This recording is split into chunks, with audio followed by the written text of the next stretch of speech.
To let Mahomes kind of sit there in the pocket, break, contain, and look down the field. We've seen what he's capable of doing. We'll see what adjustments DeMeco Ryans makes here to start this second half. The Chiefs will get it in a big run. Pacheco cutting back against the grain, up all the way to the 50, and what a return by Isaiah Pacheco, and a penalty at the end. It's going to tack on 15 more. You are listening to KC Sports Network, the #1 podcast network for today's Kansas City sports fans. With former players from your favorite teams, informed perspectives, and former insiders, this is the place for you. KC Sports Network is proudly presented by Emprise Bank, your partner in possible.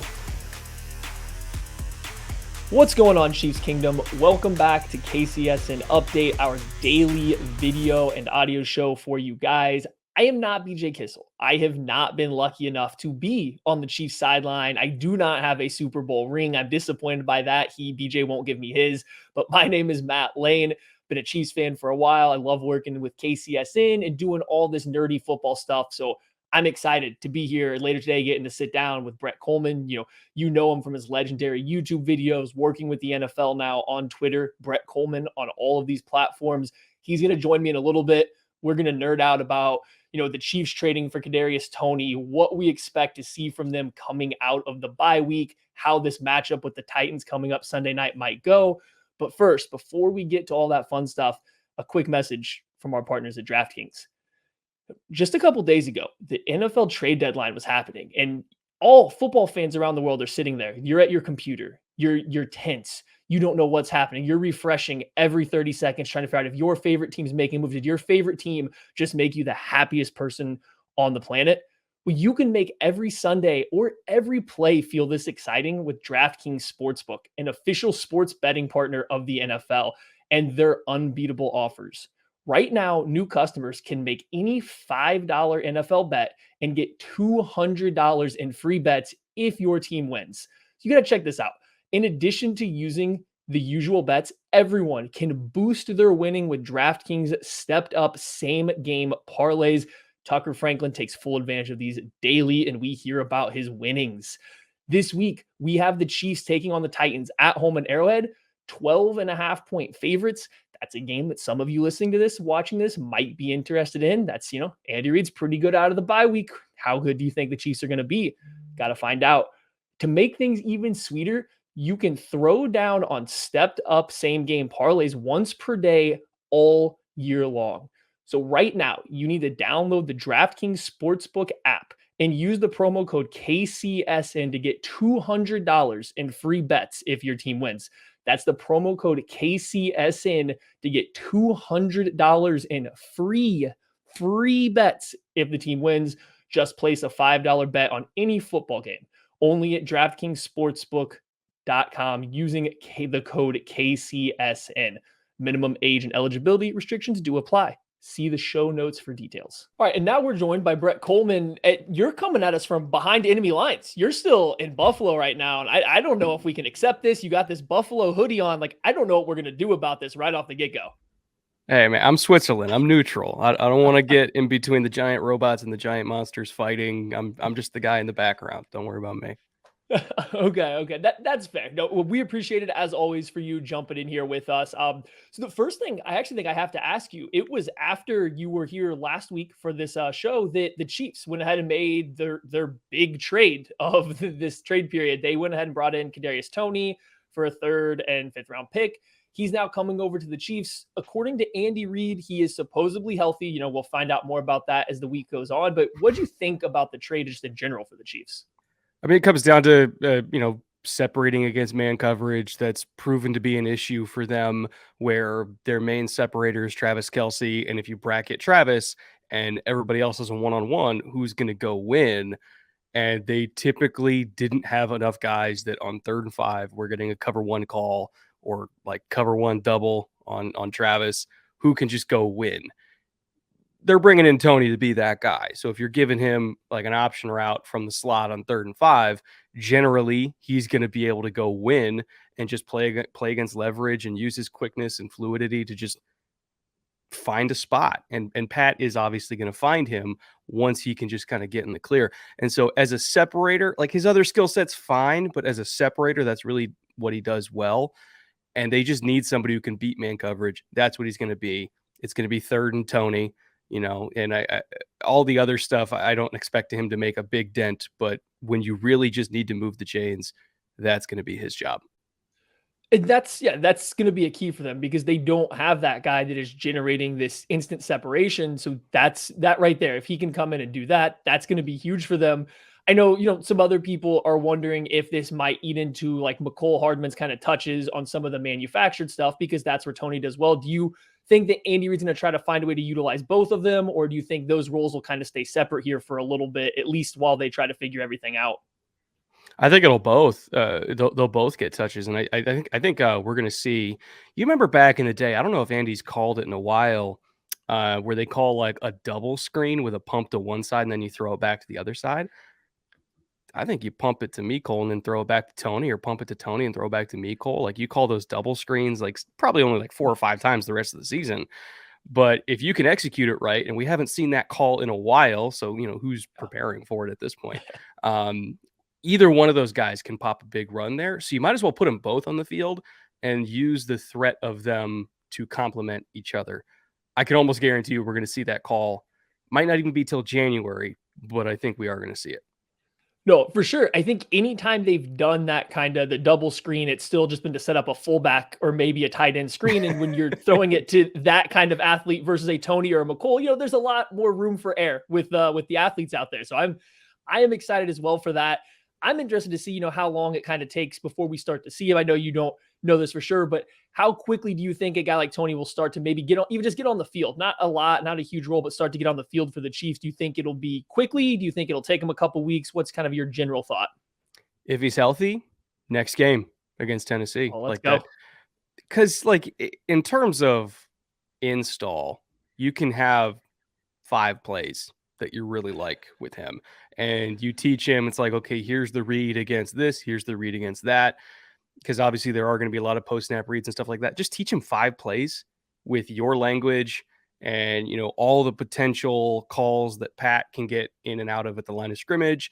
Just teach him those 5 and have those be like your 3rd and gotta have it calls. Get him on the field.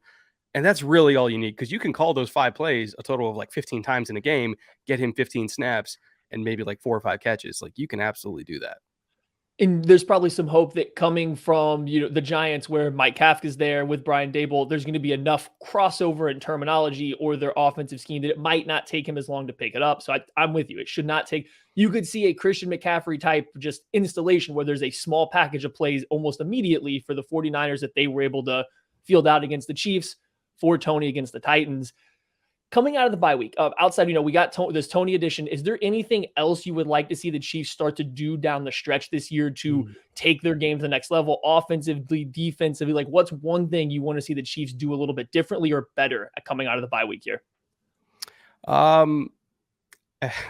This is going to sound really harsh, because I was a Clyde Edwards-Helaire massive supporter coming out of the draft. Give Pacheco the ball more. I would really like to see it. And it's nothing against Clyde. I just think this Pacheco kid's really good. He runs super hard, ultra physical. He's got juice. It's nothing against Clyde, but I would like to see what happens if we give Pacheco 17, 18 touches and just let him break one. Like, I think he's really close to having that type of game. And I think that was kind of what they did this last game against the Niners, where Pacheco came out and was named the starter, and it didn't really impact the snap percentages. But if you listen to Andy Reid, fielding Pacheco as the starter for essentially your 15 scripted plays, it guarantees him at least a couple more touches, because that's when Andy Reid knows he's going to put some runs in there. So it seems like they're kind of hinting the same direction. And I think that's the biggest thing is, you're getting some of these guaranteed runs. So I'm with you. I like Pacheco. I think getting him some more designed runs where you're not having to RPO it out and read everything so it becomes 50-50, and we know Pat's going to pull the ball and throw it a bunch of times. So I'm with you there. Anything defensively, you think there's any changes you expect to see from the Chiefs defense? They're getting Trent McDuffie back off of IR. He just got activated. Rashad Fenton has also been traded away at the trade deadline. Anything you anticipate seeing differently from the defense coming out of this? Specifically for this game, I think we're going to see pretty much almost entirely single high. Like they're going to live in cover 3 and cover 1 in this game. Because if last week is anything to go by, they would rather give Derrick Henry 32 carries than let Malik Willis throw it like 15 times. Assuming Malik Willis is playing. I don't really know at this point what Ryan Tannehill's status is. He missed last week with an illness. But even then, even if Ryan Tannehill's playing, Derrick Henry's getting 25 carries in this game, boys. Like it is what it is. And so I kind of want to see them just lean into that. And, especially with McDuffie coming back, line up in cover 1, line up in cover 3, bring fire zones on first down. So we're just gumming up everything at the line of scrimmage and leave your guys out on islands and say, beat us. Because I don't think they can. I think literally their only shot is Derrick Henry breaking a long run. And if you're just filling every single gap at the line of scrimmage and selling out that way, I don't think Tennessee can win that way.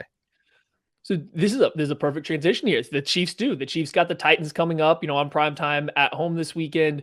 What is the Titans offense? How is the Titans offense having success right now? Or where might they have success against this Chiefs defense? What do you think they're going to try to do against them? They're going to run the ball. And the last couple Titans games, they have won by running the ball, especially closing it out late. And they've sneakily been on a little bit of a run here recently. And as long as King Henry's going, they got a shot in any game. But you look at the last couple of games specifically, like that monster run to close it out against the Colts, where like Ben Jones literally picked up Derrick Henry and dragged him through the pile for an extra 5 yards, got the first down, closed the game out. Last week, Henry got 32 carries and over 200 yards and a couple scores, single-handedly won the game for them there. They're going to try to do the same thing here. And so I think when you look at how the Chiefs defense reacts, and I actually pulled up the stats here, because it's mostly inside zone and outside zone for the Titans. They've been that way for years at this point. This helps the Chiefs a little bit. I just need to jump into that. This helps the Chiefs just a little bit for this as well, because the Chiefs have struggled the most when teams are going a little bit more gap direct, coming right at them with two backs on the field. They're aggressively climbing to the second level to pick off their linebackers. So hopefully stretching it out, running a few more zone stuff. I think we're going to talk about it a little bit, but not having that fullback in the game kind of helps the Chiefs a little bit. Not that the run defense is great, but that helps them a little bit to face an outside, inside zone heavy team, at least at this point so far this year. If you look at how the Titans operate, it's mostly inside zone, outside zone. They've been that way for years. I pulled up a whole bunch of stats and how the Chiefs react to inside zone and outside zone. They've actually been mostly pretty good. If I recall correctly, outside zone, they're at about 4.5 yards a carry. Inside zone, they only allow 3.3. Nothing game breaking, and they've only allowed 5 explosive runs on outside zone the entire year. All of them were against San Francisco. All of them were in 2-back sets. And you look at the Bills game, we talked about this pre-show. When they ran the ball well, it was out of 2-back sets. So the Chiefs struggle against 2-back. The Titans don't really run 2-back. And the closest thing I would imagine they have to it is when their other tight end / H-back, Chika Okonkwo, was on the field, who I compared to Delaney Walker when he was coming out. So if they're going to run any sort of 2-back runs, it'll be with him on the field, but they don't really have a traditional fullback. And so knowing that all the big runs that San Francisco broke, it was on like outside zone. There was a wind back, outside zone lead. They put Juszczyk in as like an extra tight end and ran outside zone that way. And Karlaftis was like flailing behind the play because he turns like a battleship. I wouldn't say Tennessee's run game is built like San Francisco's. So I don't necessarily expect them to break a whole bunch of explosive runs because of how differently they operate. Now, if they lean into Chika Okonkwo being a fullback and they put him in as a fullback and they're running wind back and they're forcing Karlaftis to both play the bootleg and flatten down backside, like, yeah, they might be able to break something, but will I predict them to do that? Not necessarily, because that's asking them to be something that they haven't been before. So we'll see. But I would imagine that Tennessee's run game has a lot more hurdles to get over this week compared to the last couple of weeks. And that's the thing with the Chiefs kind of defense is they are not the most stout versus the run, but it is a very downhill penetration style defense. So teams like the Titans, when they're going to run a lot of outside zone or even inside zone, they're trying to spread it out a little bit and then find cutback lanes for Derrick Henry to get downhill. And obviously zone runs will take advantage of this penetration style of defense. But when you compare and contrast that to the Raiders, the Bills, or the 49ers aggressively using the two backs and climbing directly to the second level, the Chiefs have been better against that. So your hope is Willie Gay's back and healthy. You have this, he's back there in this game now. He was never injured, but he's back. You hope that the Chiefs can do a little bit better here. And they've had some success in the past defending Derrick Henry in this run game. So hopefully that aligns well. Do you think there's a big difference between Malik Willis and Ryan Tannehill playing quarterback for this particular matchup? Malik Willis can do wow plays and he can do stuff with his feet and he's got a better arm. But in terms of like consistency as a passer, Ryan Tannehill is still far and away better right now. Malik Willis in a couple of years, we could be singing a different story. But for now, if I was a Chiefs fan, I would rather face Malik Willis and have a higher percentage of, getting a couple errant balls that get picked off rather than face Ryan Tannehill, who, again, not an elite quarterback in his own right, but still more stable right now than the rookies. So, again, we don't know who's playing yet. I think either way, the Chiefs defense should be fine, but it's one of those where it's like, if Ryan Tannehill's playing, yeah, they might win by 10. If Malik Willis is playing, they might win by a lot more than that. No, and I'm with you there. I think it's that consistency at the quarterback position. And going back to the point, I don't know if the Chiefs defense needs to change much of what they would do regardless of who the quarterback is. I don't think either quarterback scares you out of, I think as you were saying earlier, playing a lot of single high looks and getting more guys in the box. I don't think you're afraid of either Willis or Tannehill beating you, down the field or taking advantage of these one-on-one matchups. And like in that sense, if one Titans pass catcher was to have a big game this week, who do you think it would be? Are we looking at a Robert Woods game, an Austin Hooper game? Like, which one receiver do we think could have a big game this week? Bobby Trees, I would say. And he's always been one of my favorite receivers in the league because he does everything. He runs great routes. He's got great ball skills. He blocks. You can give him carries. And even though he's on the backside of his career at this point, Robert Woods should never be taken lightly by anybody. And it's very easy for him to rip off an 8-catch, 110 couple touchdown kind of game. We don't see it as often anymore, but it's very possible, and I would not take him lightly. He's the guy there. So let's flip to the other side. Let's look at the Chiefs offense. So you're the Titans here, and you got the Chiefs. You're going into Arrowhead. The Chiefs are coming off not only a bye, but coming off of one of the most efficient offensive performances of the last decade against the 49ers. What are you thinking? What's the game plan kind of coming into this game on how you slow down that offense with this much extra time and coming off that kind of a performance? It kind of does depend on what Chiefs are on the field. I would say a lot of man coverage is still the recipe. And then on third down, depending on how they're lined up. So if we get Travis Kelce and Kadarius Toney in a bunch, I'm doing a box coverage over that 4/3 so that they can't just option route us to death all day. I'm always going to make sure I have +1 wherever Travis Kelce is so that he can't just, do his Travis Kelce thing and make stuff up as he goes along.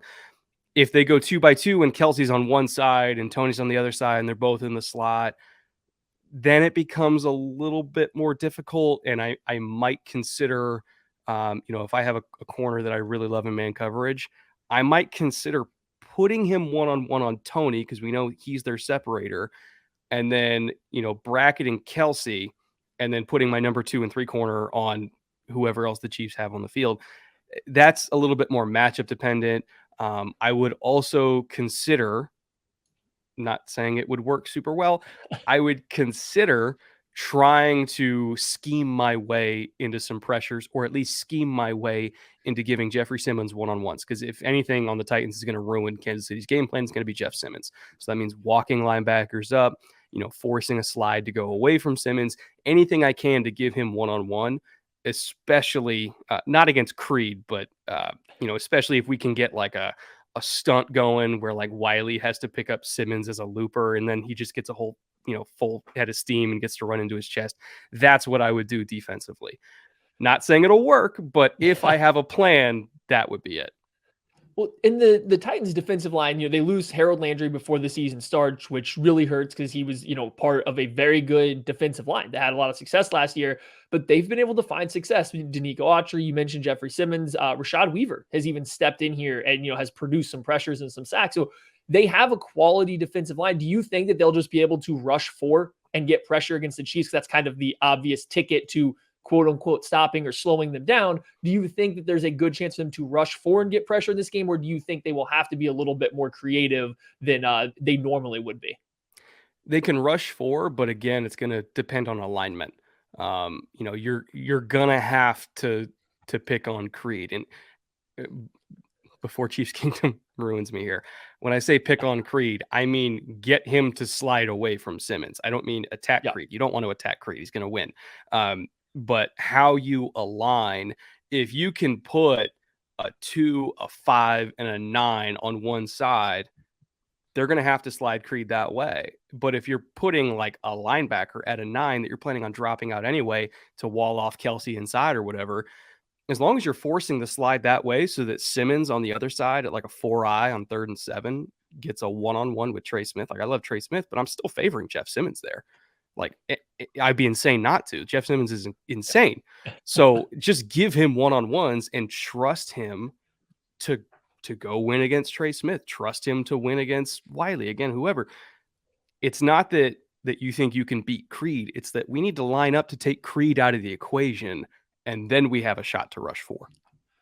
No, absolutely. And I think another big part too is you've seen the Chiefs go quickly to this, especially, Jeffrey Simmons can wreck the game from the interior, but if one of these outside pass rushers, whether it's a Bud Dupree, Weaver, somebody can start to beat the tackles around the edge, the Chiefs will go back to using a lot of chip help, whether that is, with a tight alignment from an off tight end, or they'll send Jerick McKinnon in there to essentially chip somebody every single play. And it works well, but you're taking a receiver out of the progression, especially as fast as Mahomes likes to get through his progression, then go start to create. Somebody chipping and releasing late's not really out in the progression. So it'll be interesting to see if we think somebody from the edge can really start to heat them up and kind of force the Chiefs' hand there. Do you think there's anybody that is going to really test Orlando Brown Jr. or Andrew Wiley up the arc, or do you think it's going to be a lot more central around Jeffrey Simmons, how they can get him matched up on the interior? I think if anything, you would want to attack Wiley there. Now, there was an interesting point made, not to go off on a tangent, but go ahead. During the Monday night game, Browns-Bengals, Duke Manyweather made a great point on that spin move sack that Myles Garrett had, that and a whole bunch of other offensive line coaches chimed in after. So it made me consider something I never thought of before, and that's that running back chips actually hurt tackles a lot, because the tackle can't see the running back and he can't see exactly what depth the chip is coming from. And so they don't really know exactly how deep they should set. And so sometimes they'll overset even with a running back chip because they can't tell when it's coming. And so then left tackle overset, Miles spun inside, and everybody's like, well, he had a chip. How come he didn't sit inside? And it's like, well, he didn't know exactly what counted as inside. Whereas if you're chipping with a tight end where the tackle can see it, like they're shoulder to shoulder, that's a little bit easier for them to then just kind of, sit inside or short set or something like that, because they know exactly the timing of the chip and they know where it's coming. So if you're going to give chip help to Wiley, I would literally, if whoever is lined up as like a 6 or something like that, have the tight end be shoulder to shoulder with Wiley, and then just give a shove so Wiley can short set it and not worry about getting like a swim move outside. If they're all the way out at a 9, at that point, I'm like detaching the tight end and I'm saying, just go mug that dude so that Wiley can just kind of like not have to worry about the edge and he could just sit there. Because if he gets mugged by the tight end, the only move he has left is power. And then Wiley could just sit there and anchor. So if you're going to chip, do it with a tight end. Don't worry about doing it with the running back. Let the running back go out to the flat or take a back or whoever. That point from Duke, I think, was really eye-opening for me. And it kind of changed how I look at third down protection. No, for sure. I've heard that before from tackles, that they don't always love that running back chip for the same reason. You don't know where they are. They're going to redirect the momentum of the defensive end. So sometimes it even makes the inside move harder to block, like an inside counter harder to keep up with, because now there's an extra force. And Andrew Wiley has gotten, a lot of heat from Chiefs fans for getting beat on inside moves when he has a running back chip this year, because the exact same thing we're saying. And I think that's a good point to keep in mind, that it's difficult to know. It's a difficult alignment, even if you know you have help, to know where to go, how to set it. I will say, I think Jerick McKinnon's actually really good at chipping. So I get why the Chiefs do it, and they had success against Nick Bosa doing it, but I also do love it when they use, whether it's a receiver or a tight end, JuJu Smith-Schuster, MVS, or Kelsey, Noah Gray are all really good at just providing enough help off the line of scrimmage when they kind of do that tight, snug alignment, give that one little shove, and then get out. So I'm fine either way. Speaking of JuJu Smith-Schuster, it looks like he's kind of starting to get on a roll these last couple weeks. He's finding his role in this Chiefs offense a little bit. Yes, a lot of it's still beating up zone, but they have found a way to get him some success in man coverage as well. Do you think that that's just kind of was matchup dependent versus the 49ers or the beat up secondary? Or do you think that, he can have some mild success against man coverage as the year goes on? I think that he can have some success depending on how they're designing it. He's kind of somebody where, I would almost kind of want to get him on like a shallow off a rub and just kind of get him moving, because I think he's a pretty good yak threat. And so I would almost want to, if I get a man coverage look, I want him to be the guy that gets the benefit of the rub, not the one rubbing, and get him on the move, because then Pat can just hit him in stride and JuJu could kind of, do his thing after the catch. In terms of just straightening up beating man coverage, that's why they traded for Toney. I'll just leave it at that. No, yeah, we saw the two back shoulder fades to MVS and JuJu Smith-Schuster in this game against the 49ers. As Chiefs fans, we're super excited that it might be coming, but we don't anticipate seeing the Chiefs just relying on these back shoulder fades to beat man coverage going forward, do we? Or should we, is the question, I guess. That's never really been their game anyway. Like even the last couple of years, like that's never been like the main tool in their arsenal to move the chains. Like Green Bay with Devontae, back in the day, where it's like we're just running slot fades all day. Like they've never done that as much, and so I don't necessarily see that changing now. They're still the best offense in the league statistically, without being a team that relies on jump balls. So. It's fine. If they can't do 50-50 balls, they'll usually find another way to score 35 points. For sure. Okay, so it's that time. We got to ask, how do you see this game playing out? Who do you think's the winner? Just like, what do you expect to see this Sunday evening as these two teams face off? I don't want to curse the Chiefs. I expect a win. I'm going to be diplomatic about it. I think schematically, they match up pretty well against what Tennessee is forced to do on offense. And I think schematically on offense, they match up pretty well against what Tennessee likes to do there as well. The one way I can see them losing is, again, the defensive line for the Titans takes over the game. And if Derrick Henry, when he's got one guy to beat in the hole and technically the run is fit up as well as you possibly can on paper, and he still just runs over somebody and breaks a 50-yard run, like if Derrick Henry just out-talents you, I can live with Derrick Henry just out-talenting me, because he does that all the time. Schematically, they should have this game. It just comes down to, will their true best players, Henry and Simmons, win the game for them? That's literally it. No, thank you so much, Brett, for joining us. We appreciate it. That's Brett Kollmann on YouTube and Twitter, right? That is your handle on Twitter. Oh, look at me go. But yes, make sure you follow, go find all of Brett's work. It's phenomenal. You guys will not be disappointed. But yes, thanks as always for joining me, Brett. Thank you very much.